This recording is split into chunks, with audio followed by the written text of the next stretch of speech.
Welcome back. We've got a special menu prepared for you two tonight. Yay! And there's good food too! No, the boss is the best.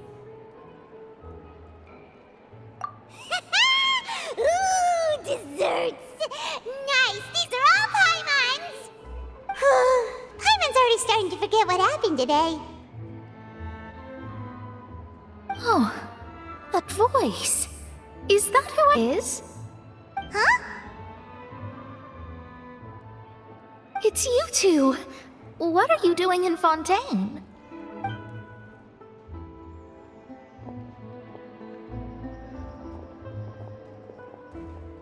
Mona?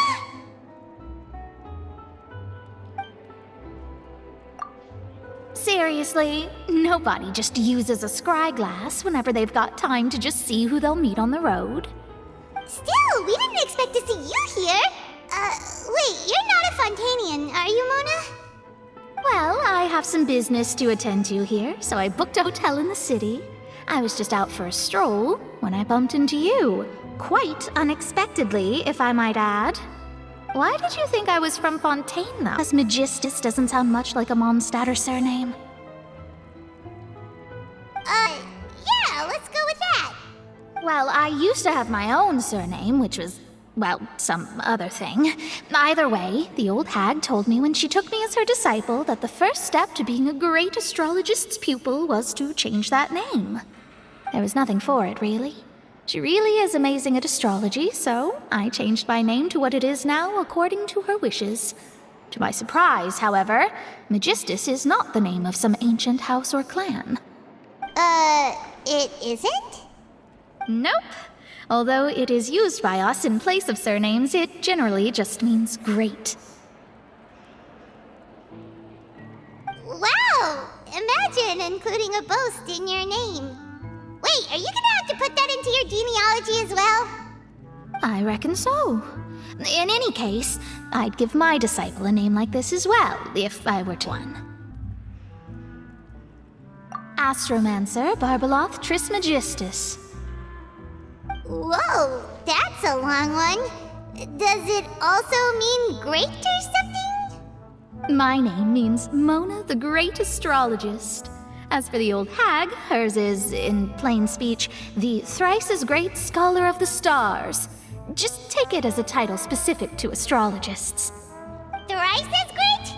That's so petty. I know, right? That's just how she is. She used to call herself Magistus, actually, but when she took me in, she changed her name to Trismegistus. Talk about excessive. Magistus is thus the calling card of our school, so to speak, which makes it about the same as a surname. It's all right if you don't get it. You can look into it further should you need to study astrology more deeply. That sounds terrible! But anyway, you're not Fontanian, are you, Mona? You're from Mondstadt, right? Well, I was born in Mondstadt, yes.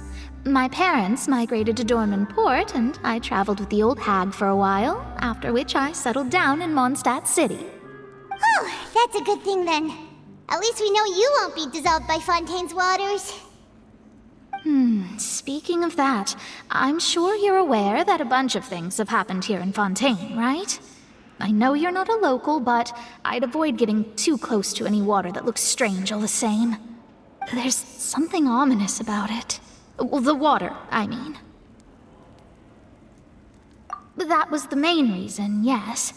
Just a while back, the Steambird invited me to take part in a panel and speak about the circulation of the prophecy as an astrologist. The invitation was sent quite early on. I don't think anyone expected Fontaine to be in this much trouble. What do you make of that prophecy, Mona? Just tell us what you think as an astrologist. Your word would go a long way to make things more certain and less scary. What I can tell you is that I'm an astrologist. Prophecy consult to that.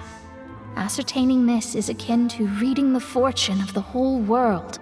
I'm afraid it's not something that just anyone can do. If I could do it, you would call me an astrologist, but a visionary. But on the flip side, the prophecy is so huge and powerful that it must surely come from a powerful visionary. Its contents involve the fate of the world. Disregarding it would be a mistake. A visionary? Sounds really powerful and all, but does such a person really exist? Of course. The old hag could do it, and I'd bet there are others amongst those Hexenzirkel colleagues of hers who could do something similar. Huh? Are you sure? All right, I'll help you. It isn't often that I see you with such a serious look on your face. I'll tell you once I hear back from her. Thanks, Mona! You're amazing as always! Oh, well, this is something only I can do after all. So yes, you're Greatest of astrologists for you! Of all the people we know, you know the star's the best! Indeed. That's the spirit. Oh, sorry. I came to see what all the commotion was about. If there's anything you need, do not hesitate to inform the Spina di Rosula. Oh, whoops. Guess we were getting a little too carried away there. Well, I'll go tend to my own business now. If I receive any news, I'll be sure to come find you two again. And there she goes, quick as rushing water. And here we are with the Spina guy giving us suspicious looks. Right, but we were able to recruit Mona's help, didn't we? Our Fontanian friends will thank us someday.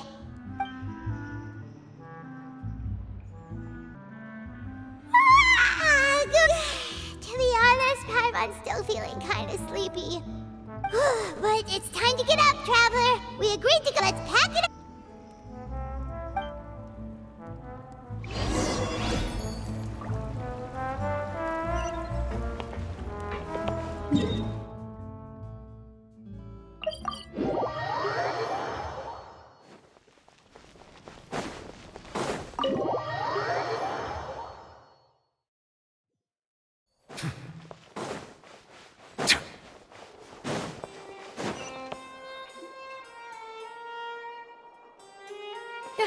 You're here!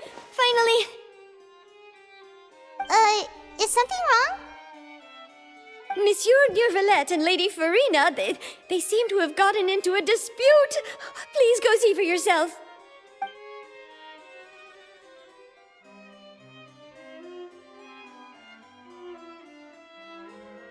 Like I said, I've already explained everything! And yet the problem has not been properly solved. There is little space for excuses between us. It is not my intention to offend you, but please, tell me where you stand. You are the Hydro Archon Focalor, are you not? Look at this. This is a list of the victims from the recent Poisson incident.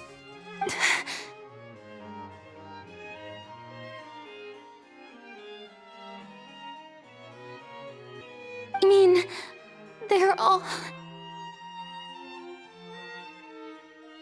We did not arrive in time to avert this disaster, and I will not have again. I will say this once more. You must tell me everything you know. Yesterday, I found 3 stone slates in some ancient ruins near Poisson. Do you know anything about those? Seriously? You're questioning me like this is a court case now. I don't know anything about that. But you found them in some ancient ruins, you say? That's correct, which is why I came to ask you some questions. There should have been 4, but one of them was missing. The other 3 feature different images that seem to correlate to the prophecy. The prophecy? The second of these slates depicts the previous Hydro Archon Egeria kneeling before a floating island in the sky, as if confessing something. Do you know nothing of this either? I don't. I've never seen such slates. I'll ask you again. Do you really have no information regarding the previous Archon? My deciphering of the slates indicates that the Hydro Archon Egeria once had to confess to, or apologize for, a certain sin. If anyone would know about it, it should be you. All gods don't have the same secrets, you know. She was herself and I'm me. Is it really so strange that I know nothing? I understand your concerns, but I'm sorry. I just don't have anything to tell you. Forgive me for saying this now, Lady Farina, but I have long known of your various secret investigations into certain matters. There are several indications that you have been investigating the prophecy on the sly.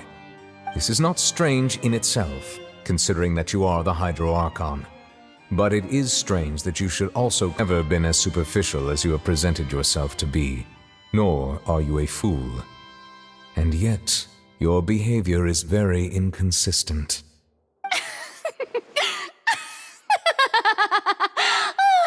So you've been watching me all this time, have you? I didn't think you were that type. You... Well, since you know about my secret investigations, then you should know I'm actually working to take care of it. There's no point questioning or suspecting me. You're the Eudix, but you're still my subordinate. You should be following my lead. Just trust in me, your Archon, and do as I say. Never mind whether you can truly convince yourself to or not. It'll all turn out fine. That's all I have to say. We do not discuss this matter again. Oh, the opera's about to start. Toodles!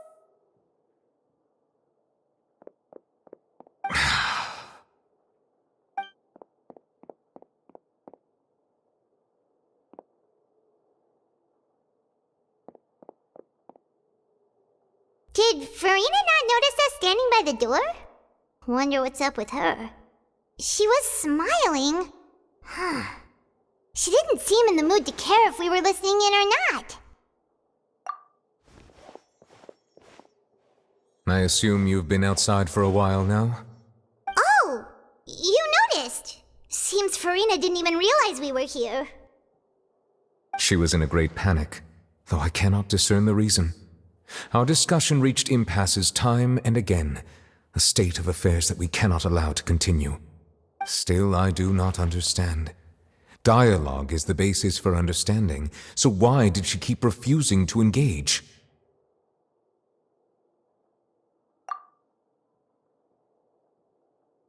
Everyone in her inner circle has noticed that she is hiding some secret. The issue is her attitude. I fear that she will not reveal anything unless absolutely forced to. We may have to create a situation in which she will have no choice but to speak. Oh? Like what? Normally, people will only reveal the truth when standing trial. Perhaps we must have the Hydro Archon experience just such a scenario. But Farina's seen so many trials, and she's really good at dodging questions. How do we make sure that she won't just slip away at the first chance she gets? We will need to consider this thoroughly, join forces with various parties, and then do what we can. If at all possible, I would prefer to recuse myself from this affair, but we must prevent the prophecy from coming to pass. This may be cruel to her, but all Fontaine is in crisis. The information a god possesses is too precious, and so we must take a chance on this.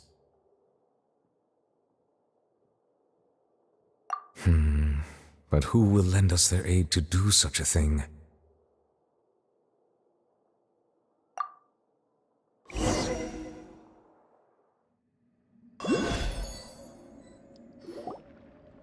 Well, that's everyone, huh? Speaking of which, it was pretty smart of you to think of hiding here. Poisson was just involved in a disaster, so it's presently devoid of people. That naturally makes it the best choice. And here you are drinking tea like it's the most natural thing in the world, huh? That's what families should do. Sit and enjoy a leisurely time together. It's nice to enjoy tea here, you know? Care for a cup? Lend me your ears, everyone. Or perhaps one of you might like to start us off. How about you, friend? Me? No, I don't think I can. Then, how about you, good sir? I fear that I will cause the mood on this boat to become as somber as it is in court. Well then, I guess we're lucky we've got a local like me to organize things. Wonderful, the spotlight at last. I guess I'll be facilitating things from here. That was a little long-winded, don't you think? Oh, you might be right. Anyway, to cut to the chase, our friend here, the Traveler, has brought us together to discuss something. As for what that is, well, let's start by saying that we'll be pooling our efforts together to create a series of traps. Oh, how intriguing. Well, it's just an expression, really. One that I just learned from Chlorand, and used on the spot. So, let's invite her to explain in detail. A round of applause, please.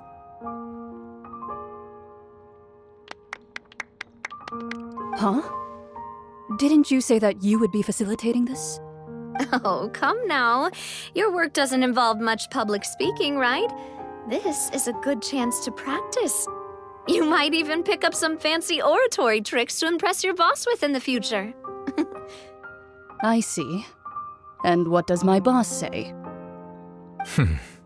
He is glad that you consider him your boss. Do go on.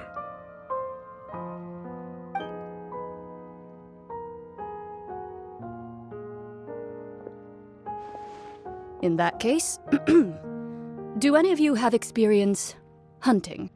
Not that I recall. Fremine and I once used a wooden stick in a basket to catch wild rabbits when we were younger. As for Lynette, oh, right. You were sick that day, weren't you? I've also gone diving to catch some fish before. Does that count? I'm afraid not. You may or may not have heard, but Fontaine once played host to a group known as the Marechaussee Hunters. Though that was their name, they did not hunt animals, but rather various monsters left behind by the ancient dynasty of King Remus. Today, Fontaine's monster population has already thinned greatly, so the hunters have blended back into society, taking up arms in other lines of work. They even left a unique methodology of hunting in their wake. A trap comprises of the following components: bait, a trigger, and a containment device. Sometimes a lethal implement will also be necessary to deal with the prey. So, if we were to build a trap together, right now, what would you choose to build it with? For me, I would prefer something basket-shaped. Pigeons and rabbits will see the bait and naturally enter the snare. Our line of work requires a deft hand, and we're some of the best in the industry, so you can count on our techniques. You used some of those techniques while moving the people of Poisson, didn't you? My subordinates mentioned that you even performed some magic for the bawling children. Yes, and I even managed to gather some intelligence in the meantime. I'm quite the multitasker if I do say so myself. I'm afraid I can't claim that as my strong suit. I prefer more stable methods, like placing bait in the water and waiting for the fish to come within reach. That's the kind of method I would count on. Calm and steady. Exactly the kind of person who would catch loads of fish. And I can be their assistant. With discretion, I'm sure. I'd probably use some sort of mechanical animal. Papa once bought me some small clockwork squirrels, mice, and such. When placed in the forest, they can attract others of their kind. I remember that you liked those too, didn't you? I did. And that would be a good way to go about it. If they're realistic enough, animals of the same kind will follow them all the way to the trap. What about you, Monsieur Neuvillette? I fear I do not have any related experience. That makes sense. You usually solve problems directly, without the use of any such tricks. But I do have one more question for you, monsieur. If we were to create a trap now, how would you design it? I would like for it to be effective, but bring no harm to the prey. A more gentle trap would be ideal. Kind, as always. However, our intention doesn't necessarily change the containment device and the type of implement we need. If we wanted to kill the prey in one strike, we would need a powerful implement. However, That also goes for prey that must be captured and safely contained. Wait, why's that? Only a hunter who's a true expert at subduing their prey can snare it without harming it. The line that divides life and death is often exceedingly thin. So are we going hunting together? Huh. We hadn't thought of seeing ourselves as hunters. It kinda works, but maybe it's still not the best metaphor. If our means of capturing and dealing with our prey is to put them on trial, then the hunting metaphor is actually quite accurate. But we shall require much more courage than any hunter to judge a god, a being whose seat is an exalted throne.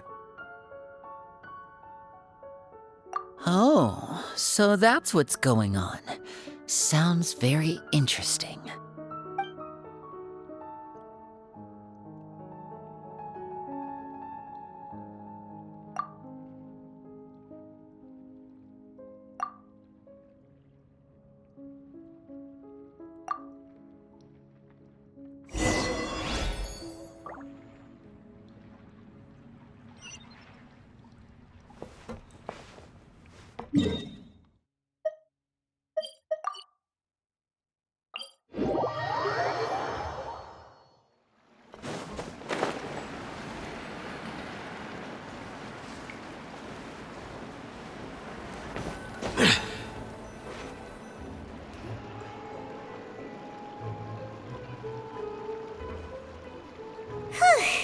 It's been a tough few days, hasn't it? So much has been happening.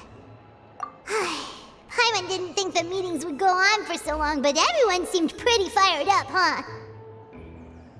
Paimon thought they'd be at least a little frightened. Well, Fremine was, now that Paimon thinks about it, but everyone else just looked a little surprised. Well... It's hard to say. Paimon doesn't have any experience with this sort of thing. But with you around, Paimon sure will do great. After all, you're the most reliable person in the world, aren't you?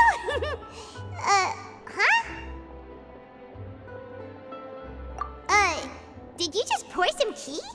Paimon didn't notice you doing that at all. Then what's that? Paimon's never seen that cup before. Don't be frightened. I'm just joining you two for tea. I merely refrained from saying anything till now. Who's that voice? But there's no one here. Aw, have you forgotten me already? Wait, you are familiar. You're the voice we heard from the sky in Sumeru. The voice from the sky, I fear that description is wrong. Though, not completely wrong. You're feeling lost now, just as you were feeling previously. I sensed that confusion and thus came to you. Guiding people is an irresistible hobby of mine, after all.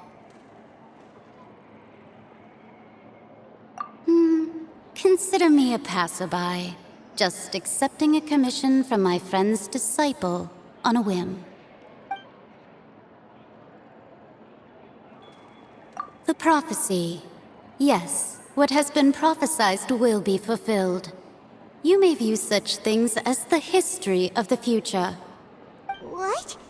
Then is there any way we can stop it? I believe you have witnessed a failed attempt with your own eyes. Can everything in Tevat so easily be changed? So you've caught on. Just as prophecies are usually only the future as seen from the perspectives of the gods, could things be happening in hidden corners where the gods' gaze does not fall? Are the things that you shall see different from the fate that the gods perceive?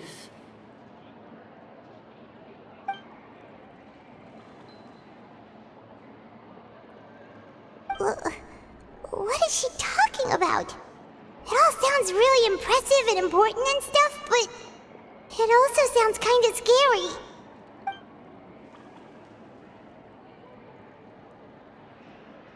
I believe that you understand, right? Some things are insignificant, but others you must reach out to change. Ultimately, fate shall serve as your only guide, no matter what will happen in Tevat's future.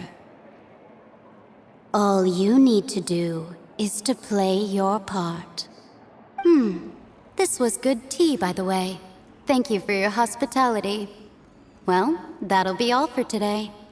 The voice. It's gone.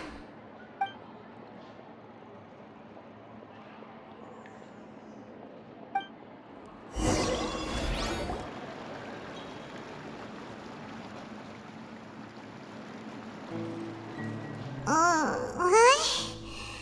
I hear someone talking. All right, coming. Hey, it's you who's getting lazy, okay? Well, I see I've walked in on some lively banter. Luna! Fine, just fine. I went to take part in that Steambird panel. It turned out to be more interesting than I expected. Not all Fontainians are pessimistic about this. One journalist mentioned that sitting around and waiting for the end to come would be wrong, and that they should make their own rescue preparations. I agreed, so we had a brief chat with her. Did she have pink hair by any chance? Why, yes, it was Charlotte. You remember her, right? That daredevil journalist? I'm in full support of her view. Prophecies are very important, but how can people allow their lives to be commandeered by just a few words? That's right! Paimon's glad to hear something sensible for once. Ah, yes. About what we had discussed before. I did try, but I'm afraid I couldn't reach the old hag. I'll try again tonight, but I wouldn't get your hopes up. Huh?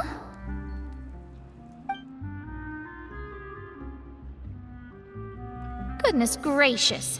Are you serious? She said that even the god's gaze has blind spots. Pretty bold if you ask Paimon. Most people would believe the gods to be all-knowing, right? The Hexen Circle members are certainly anything but ordinary. As for the mage named N, the old hag has mentioned her a few times. She said that N's sense of direction is incredible, and that she loves guiding those who are lost. But I've never met her, and if she were still alive, she'd be... Well, suffice it to say that the hag's at least a few hundred now, and N's been around for longer than that. Whoa, the Hexen Circle sounds like a scary group. But they must really stay in shape to live so long. Their abilities alone are pretty terrifying. If she came to see you personally, then the problem you're facing must truly be of great importance. Well, it's not like Paimon could understand anything she said. Yes, she was quite cryptic, but I suspect she means that there is still a way to turn things around. She didn't say when or what that would be, though, so... Perhaps it is something that you cannot know right now.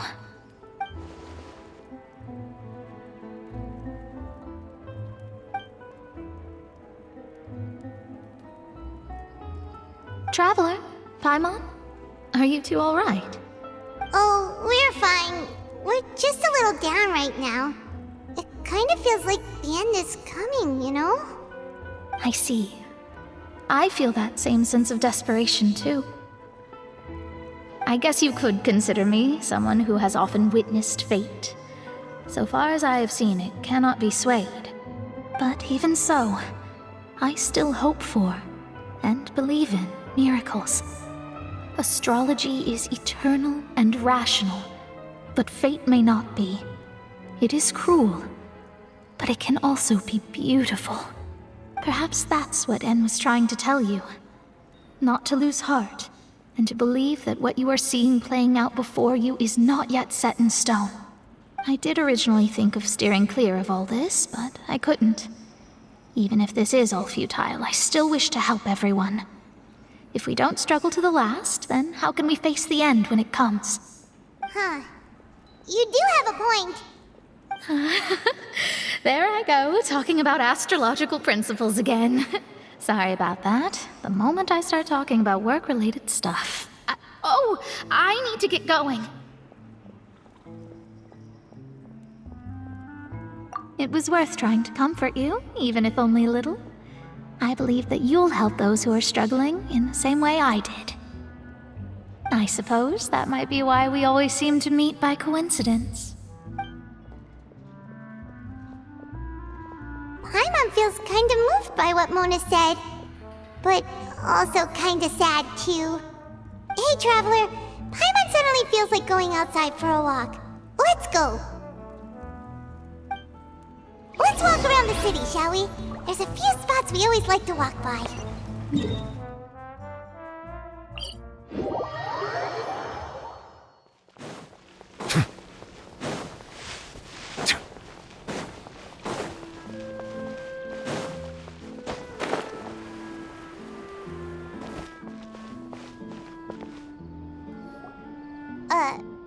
Huh? Our names are written in this newspaper. What's going on? Let Paimon see!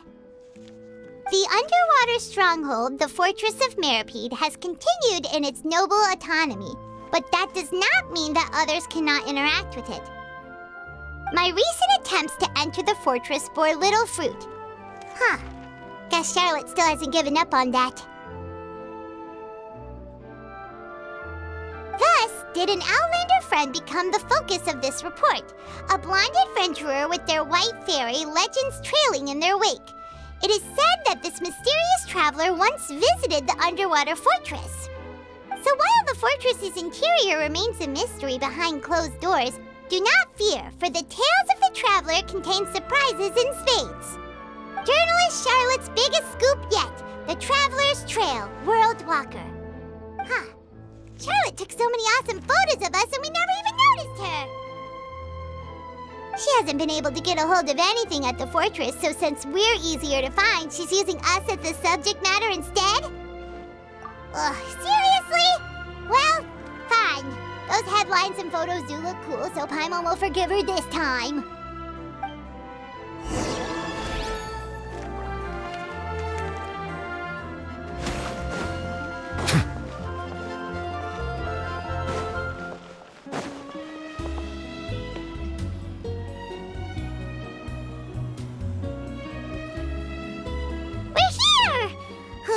Paimon's hungry. Should we go in and get something to eat?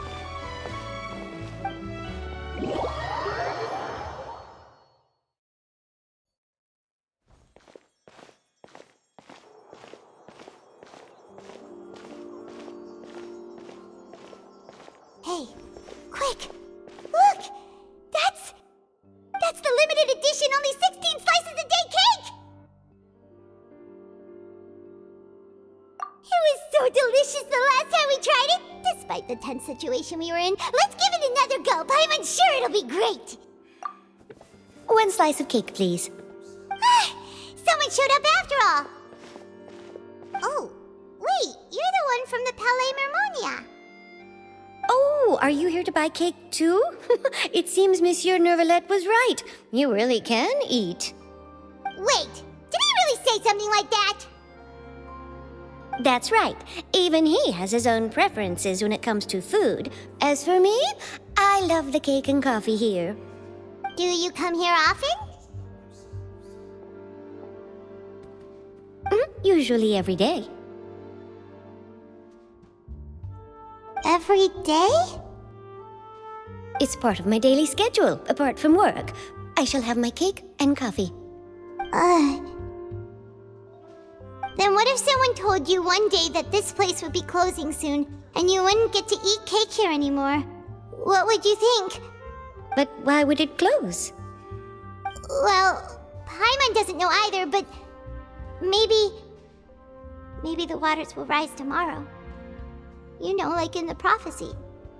Oh, the prophecy. To be honest, I haven't paid much attention to that. No, still, even if there'd be no more cake tomorrow, that wouldn't keep me from having some today. No, it's the same for eating in general. You might not be able to eat tomorrow, but if you can do so today, then you should carry on. That's what people call living, you know. Huh. Don't be sad. Excuse me, could I have 2 more slices of cake to go? These 2 slices are for you. Sijuin said that this kind of expression you're making is what humans call being sad. Oh, you know Sijuin? I sure do. She was born before me, and she sometimes comes to the surface to teach us things about humans.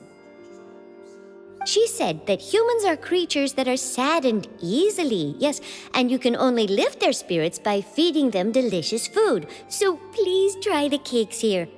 I've got something else to do, so I'll be going now. You two try to stay in a good mood after eating, all right? Bye.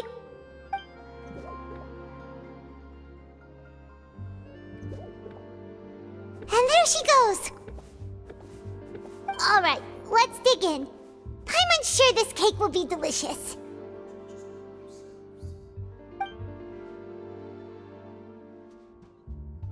It's more delicious than last time, and the flavor gets even better with a sip of tea. It sure would be nice if we could come again tomorrow. Sure would be nice if we could always eat delicious food here.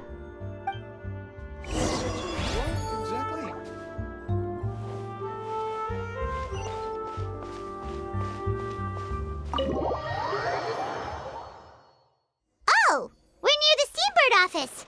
Let's go look for Charlotte and have a chat. Wow! If it isn't the Traveler and Paimon! Oh, have you seen the article I wrote about you? Ha! You've got some nerve! You just used us to make some quick mora! Oh, you needn't worry about that. I heard that you were in Poisson some time back, so I sent you a letter to discuss just that. It appears you didn't receive it, though. It's all right, though. I've set aside the amount intended for you. I've even set the table with some food. Really? Oh, you're the best! You're almost a little too easy to win over, Paimon. If I were a journalist with ulterior motives, you'd be in trouble now, you know. Oh, Paimon knows you're not like that. Still, what brings you here all of a sudden? Were you looking for me? When Mona mentioned you, we thought of coming to see you at work. I see. It seems you've already bumped into Mona here in Fontaine. So she mentioned me? What did she say? She said that you're a real daredevil of a journalist. Nice. In which case, can this daredevil journalist dare to request an exclusive interview with the legendary Traveler and Paimon? Huh? So your article in the paper today doesn't count? Oh, of course it doesn't. That was more like live photography. What I'd like to do is dive deeper and ask you to talk about the things you've seen and experienced.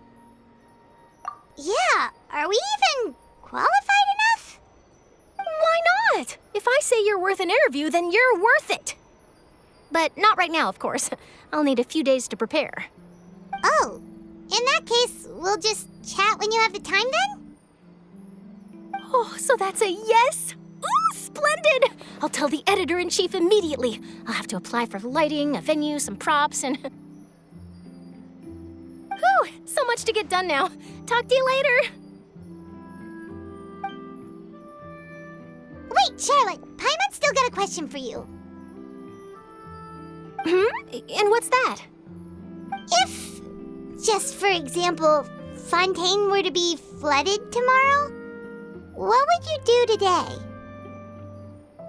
Huh, that's the prophecy you're talking about, isn't it? I mean, I do hear about it often, but I've never once thought that the day could be tomorrow. If you're seriously asking, then I might try and think of a way to leave Fontaine. Oh, but I'm still a journalist first and foremost. That means I have a duty to be reporting from the scene. And secondly, I wouldn't forsake my homeland that easily. From what I've seen, most people don't know what they'd do should the worst come to pass. In truth, it might be better just to behave like normal rather than worry over such an end.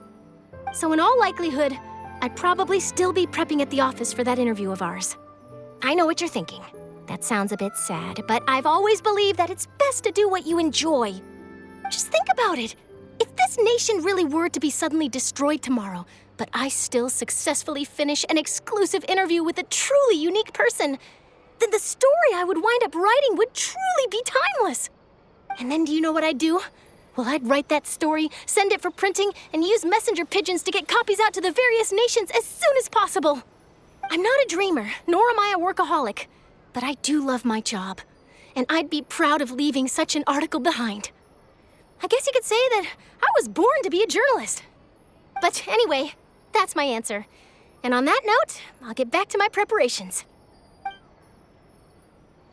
That's so nice. All of a sudden, Paimon actually kinda envies her. Anyway, let's go and take a look at the sea, shall we?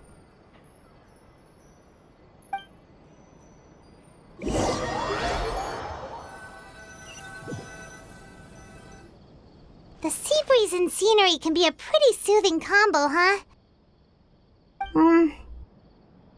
Paimon's been thinking. If it wasn't Fontaine, but all of Tevat that would be destroyed tomorrow, where would we go and what would we do? No, Paimon should ask, if you could choose, what would you like to do?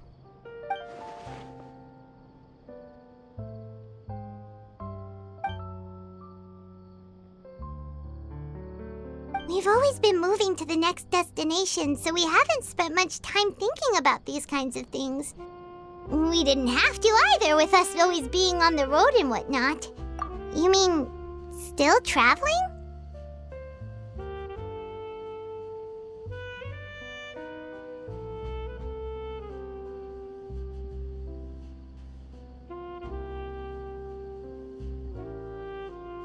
Huh. Wait, isn't that what we've always been doing?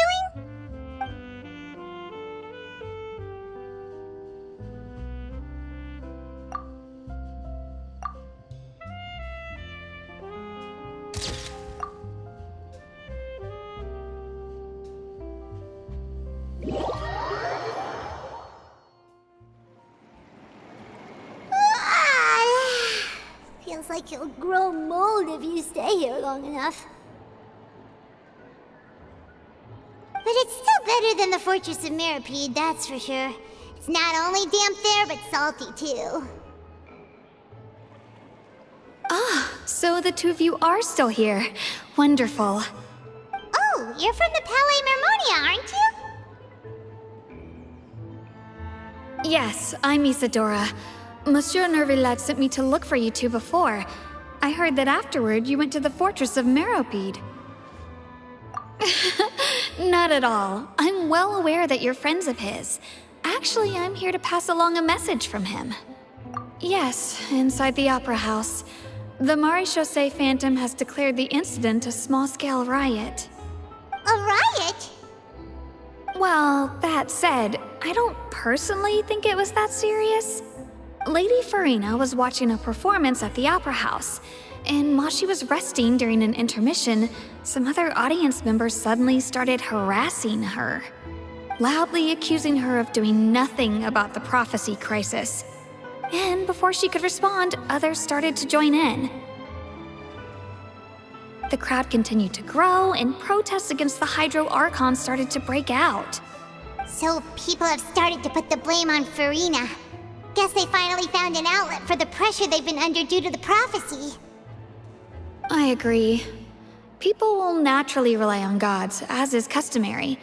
But the moment people feel threatened, gods are also the first to be blamed. So what happened after that? Is Farina okay? Seeing that the situation was spiraling out of control and that further argument was pointless, she claimed that she'd gotten tired of this and left in a hurry. The Maréchaussée Phantom had their hands full maintaining order and did not catch where Lady Farina had gone. Only when things had stabilized did we realize that she had gone missing.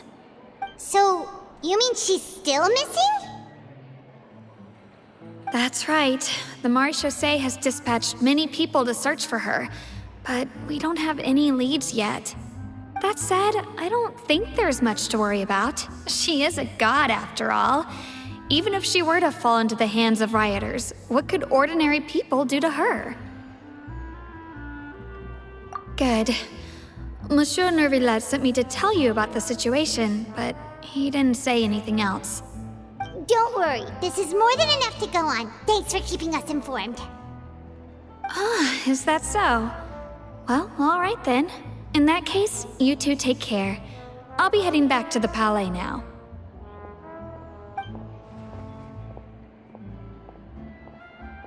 Well, sounds like we should hurry over to Poisson then. If we know Farina, she won't try to fix things in this situation. Instead, she'll look for a place to wait out the heat. And as we also know, she may be loud and dramatic, but she doesn't have a heart of stone. When Nervalet was talking to her in the Palais Mermonia, and she heard about Poisson, she couldn't hide her sadness and remorse. It would be hard for her to ignore being accused by the public today. Paimon thinks Farina's probably taken the opportunity to slip away to Poisson and try to relieve the sense of guilt that she's feeling. Huh. Well, what do you think? Paimon knows the answer, of course, but Paimon can do the analysis to back it up, too. Cool, huh? In that case, there's not a moment to lose. Poisson, here we come!